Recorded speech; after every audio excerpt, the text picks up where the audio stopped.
ঘাটালে বন্যা পরিস্থিতি খতিয়ে দেখতে রানীর বাজারে আসেন মুখ্যমন্ত্রী মমতা বন্দ্যোপাধ্যায়। তিনি জানান এটি ম্যানমেড বন্যা। রিপোর্টার সমরেশ রায়, কলকাতা।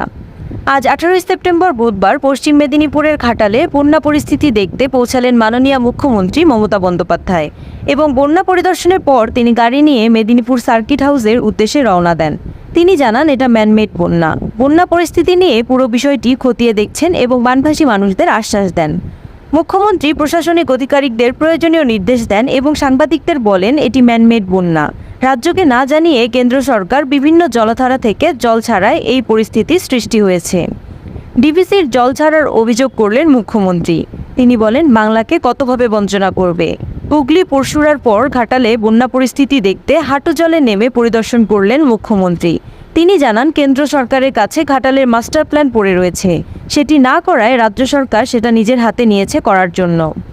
ডিভিসির জল বিপুল পরিমাণে ছাড়ায় দক্ষিণবঙ্গের বিস্তীর্ণ এলাকা আজ বন্যা কবলিত।